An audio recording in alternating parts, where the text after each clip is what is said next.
Əziz və dəyərli izləyicilər, hər birinizi kanalımdan salamlayıram. Bu günləri çox asan, rahat başa gələn, yəni hər kəsin evində olan ərzaqlardan hazırlaya biləcəyi bir kurabiyələr daha doğrusu hazırlamışam. Hazırlamaq üçün bizə lazımdır. Bir qaba əlavə edirəm 1 stəkan şəkər tozu, 3 ədəd ağlı sarılı yumurta, 1 paket vanil, 1 timlik dada görə, yəni halallığa görə duz.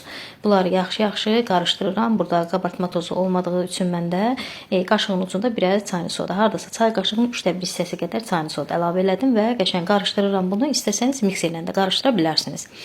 Qarışdırıram, bir damcı yumurta elə bil rəngi açılır. Ondan sonra üzərinə 1 stəkan dolu duru yağ əlavə edirəm. Yenə qarışdırıram. Sonda da ununu əlavə edirəm. Burada əziz xanımlar 4 stəkan undan istifadə elədim mən.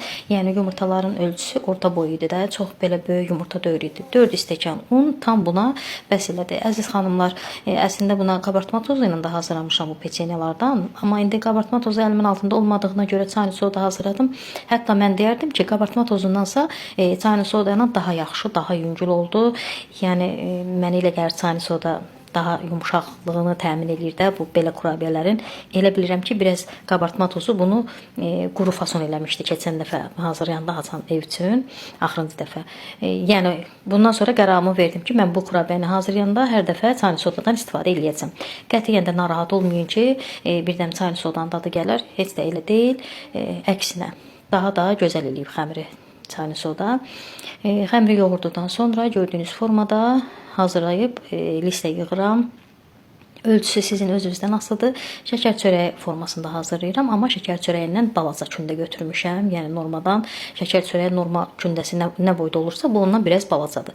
Ona görə ki, bişəndə elə bil artır, böyüyür, həcmi böyüyür. Ona görə toplam mən burada 25 ədəd peçenya hazırladım.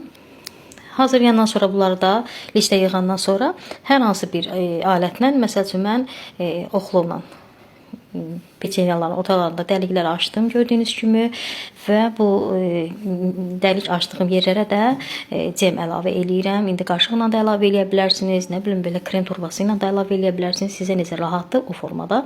Hətta bu cemlərin yerinə də qaynanmış, qatlaşdırılmış süd də istifadə eləyə bilərsiniz.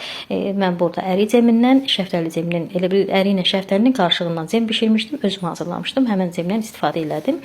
170 dərəcəli sobada düz 15 dəqiqə bizim bu kurabiyələr hazır oldu. Gördüyünüz kimi, yəni üzü qızarmır, altı da çox qızarmasın. Biraz rəngi saraldısa bəs eləyir. Necə də görürsünüz, həcmi burada artıb, böyüyüb kurabiyələr, özü də yüngül olub, çox gözəl, ləzzətli kurabiyələr alındı. Üzərinə də şəkər pudrasına mən vanil qatmışam. Ondan soyuyandan sonra kurabiyələr şəkər pudrasını da üzərindən əliyirəm.